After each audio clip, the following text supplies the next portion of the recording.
एक दिन की बात है, घने जंगल के बीचों बीच, जहां सूरज की किरणें भी मुश्किल से जमीन तक पहुंचती थीं, और जहां हर पेड़ अपनी कहानी छुपाए खड़ा था, वही रहता था जंगल का सबसे ताकतवर राजा, शेर। वही जंगल के सभी जानवरों को डराता और धमकी देता था, और जंगल के सभी जानवर इधर उधर छुप जाते हैं। लेकिन इस कहानी में ताकत की जीत नहीं, बल्कि चालाकी जीतने वाली है। सुबह का समय था, पक्षियों की चहचहाहट, हवा में ठंडक और जंगल में हलचल शुरू हो चुकी थी।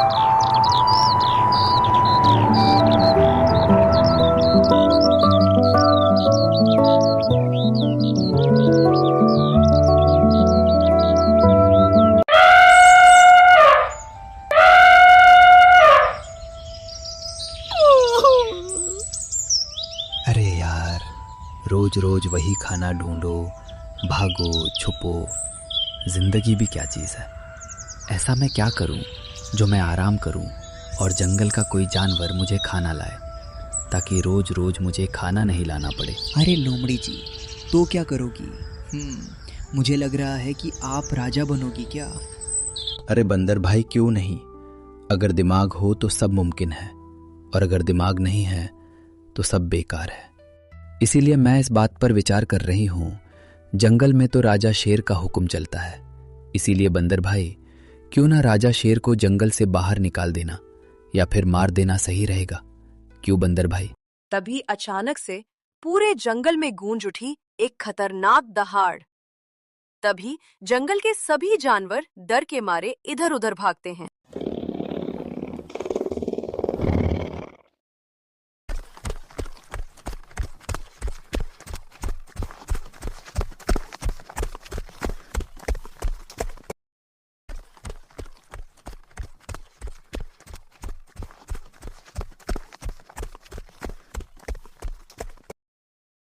अरे आज तो मुझे कोई शिकार नहीं मिला। न जाने जंगल के सभी जानवर कहाँ छुप गए हैं। मुझे बहुत भूख लगी है। अरे जंगल के सभी जानवरों, मुझे बताकर तो जाते कि हम सब जा रहे हैं। मुझे भूख से तो तड़पना नहीं पड़ता। मैं भी पीछे पीछे तुम्हें खाने के लिए आता। भाई, आज तो गया काम से। राजा शेर घूम रहा है, मुझे कहीं अच्छी जगह पर छुपाना होगा।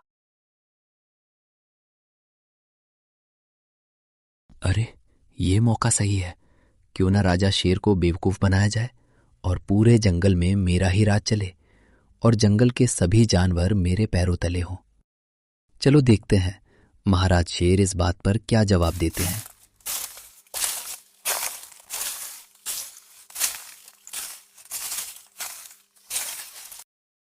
फिर क्या?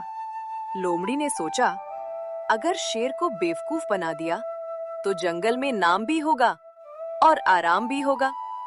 तभी लोमड़ी धीरे धीरे महाराज शेर के पास पहुंच जाती है और कहती है, शेर महाराज प्रणाम।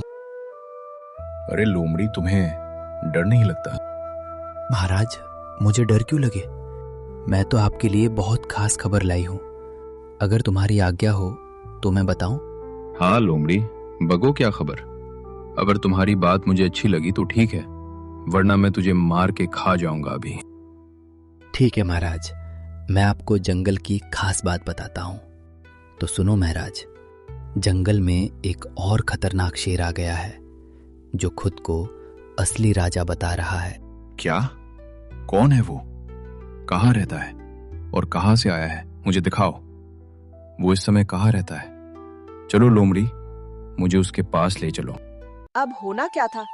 लोमड़ी धीरे धीरे राजा शेर महाराज को कुएं के पास ले जा रही थी, और वे दोनों कुएं के पास पहुंचे और शेर महाराज से लोमड़ी कहने लगी, देखिए महाराज, इसी कुएं में वह भयानक शेर रहता है।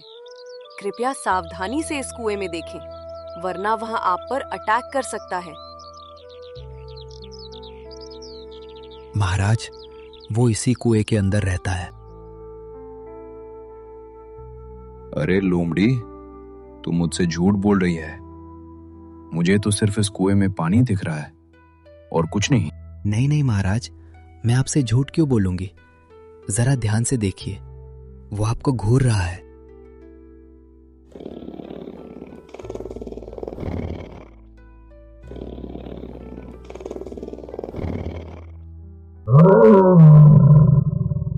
जैसे ही शेर ने पानी में देखा, उसे अपना ही प्रतिबिंब नजर आया और वो कहने लगा, देखो देखो लोमड़ी, ये रहा वो, और ये तो मुझे दहाड़ भी रहा है।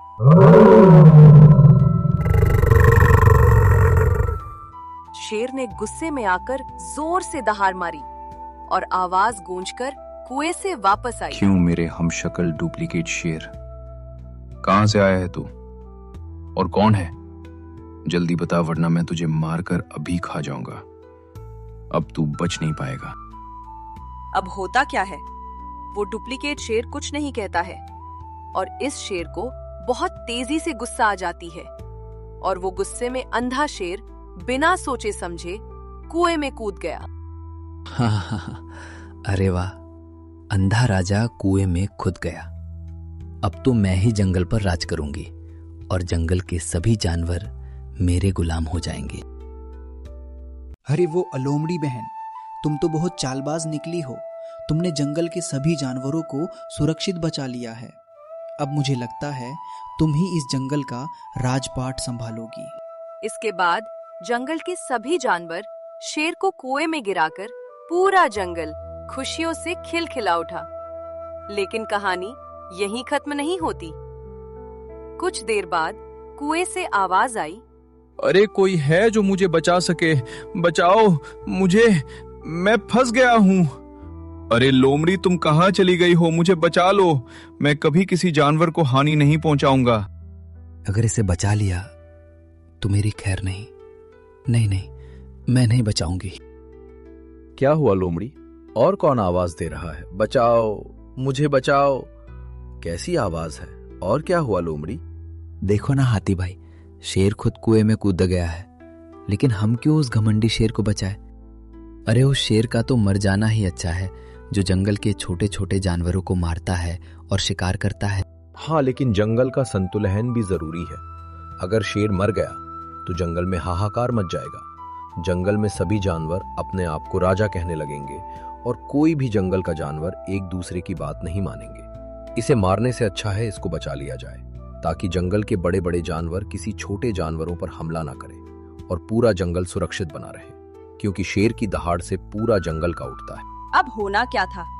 लोमड़ी ने एक बार फिर से दिमाग लगाया। क्यों ना शेर महाराज से शर्त लगाई जाए? ठीक है हाथी भाई, हम शेर को बचाएंगे, लेकिन एक शर्त पर। अरे हाँ हाँ चालाक लोमड़ी, जो तुम कहोगी वो बात मैं मानूंगा। देखो शेर महाराज, अब से आप बिना वजह किसी को नहीं डराएंगे और शिकार भी सोच समझ कर करेंगे। किसी छोटे और निशाह जानवरों पर हमला नहीं करोगे। अगर तुम्हें शर्त मंजूर हो तो बोलो। ठीक है चालाक लोमड़ी, मुझे तुम्हारी सारी शर्तें मंजूर है। अब तो मुझे बचाओ। फिर क्या? हाथी ने अपनी सूंड से शेर को बाहर निकाला। फिर राजा शेर को समझ में आया। आज मुझे समझ आया, सिर्फ हर लड़ाई ताकत नहीं जीती जाती है, बल्कि दिमाग से जीती जाती है। इसीलिए दिमाग भी जरूरी है। और कभी कभी छोटा भी बड़ा बन जाता है। उस दिन के बाद पूरे जंगल में शांति लौट आई और राजा शेर समझदार बन गया और लोमड़ी सबसे चालाक। अब तो लोमड़ी मंत्री बन गई और हम सब इस जंगल सुरक्षित। याद रखो, दिमाग से जीतो, ताकत से नहीं। इस कहानी से हमें ये सीख मिलती है कि चालाकी और समझदारी सबसे बड़ी ताकत होती है।